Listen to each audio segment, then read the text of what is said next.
What's up, YouTube? Wanted to take a second and show you guys this new project. I know what you're thinking, Ryan, that's all you needed was another project that you'll never get to in the life of anybody watching this channel. And you're probably right, but I couldn't pass this one up. And you're probably right, but I could not pass this one up. A buddy of mine messaged me and said, hey man, this bike was sitting around. Do you want to pick it up? And it was for almost nothing, man. And basically his dad just needed it out of the way. And I said, absolutely. I'd always been interested in these TTR 250s. I'd had a little experience with the 225s, and they're shorter and fatter. But the 250 I'd always been interested in and had never got to work on one or ride one. So I'm pretty pumped. Basically, here's the deal with it. Keys on. You guys hear that? That tells me one of two things. It tells me that either the starter clutch is not making contact and turning over the motor, or the cam chain's broke and is not turning over the valves.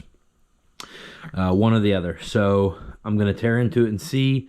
Worst case, if I cannot fix it for cheap or for affordable, then no big deal. I mean, it's got an FMF on it and the wheels are in good shape, and I paid so little for it. I'll come out good either way. But my goal is to get the thing running, because these bikes are perfect for, let's say I have a buddy come over and we're all riding this summer. I say, hey man, there's TTR 250. Hop on it. It's electric start. He can roll right out there. They're easy to ride. He can roll out to the track and watch us, or if I want to go check track conditions, I can just hop on this thing, and it's just way better than hopping on a race bike to ride out there. So I would love to keep this as kind of like a farm bike. Krista's got her CRF 230, and we were kind of using it for that, and this would be perfect to kind of pair with that.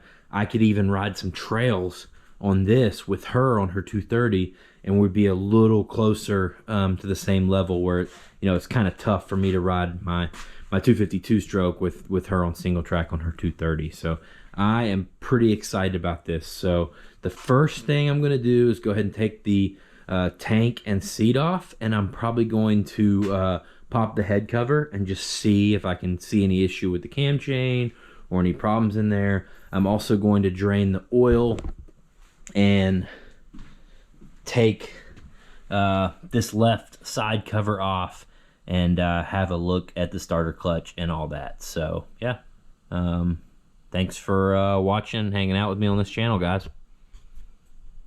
Well guys, we're already into a problem. Went to drain the oil, and I could tell when I went to put the 12 on the oil drain, it was a little bit loose. So I took my time. I was very careful with it. I tried to tap an 11 on, wouldn't work, way too tight. Tapped the 12 on until I got it as tight as I could, and it spun. So it's probably, it was already stripped, it was rusty, and it was over tightened. So yeah, so that's going to be a whole nother job, but I'm not even going to mess with that until I know how bad the motor issue is. So went ahead and took the seat off. Tank's about to come off. Let's see what the air filter looks like though. I'm a little curious. Oh, oh God. Oh God. Guys, that's not good at all. It's completely disintegrated and gone. That's scary. With an air filter like that, there's a good chance this motor is junked, which is sad, because then it's going to be out of my price range to fix. Man. All right, well, let's just get the tank and the head cover off and see what we can see. All right, guys, serious question. Oil plug is stripped, air filter's gone, but have you ever seen so much mud packed around a spark plug before? And are those walnuts in there? I'm just mind blown, guys. And now I'm thinking I probably should have tried to wash this bike, but I really didn't think it was going to be this deep of a job. I don't know. Let's just keep going.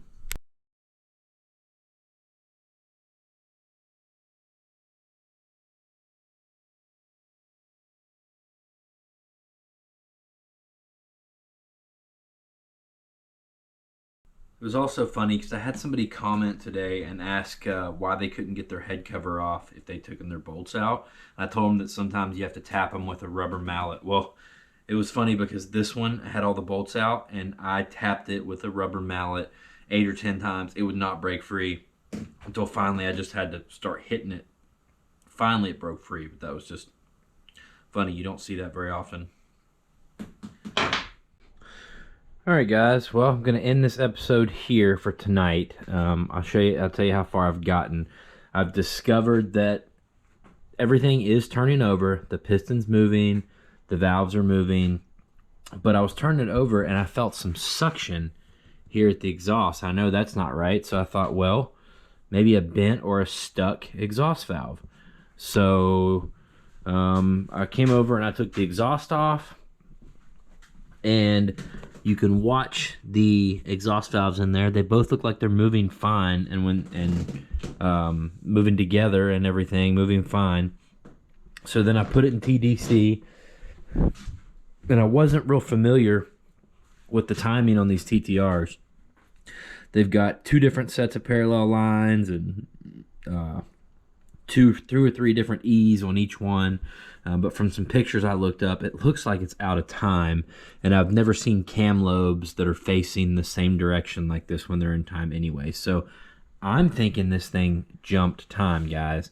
And whether it jumped time because of debris or the tensioner's worn out, I mean, who knows why it jumped time. But I'm thinking it jumped time. So I'm going to go to work tomorrow and print off the sections of the manual I need to correctly time this thing. And with my valve specs and everything.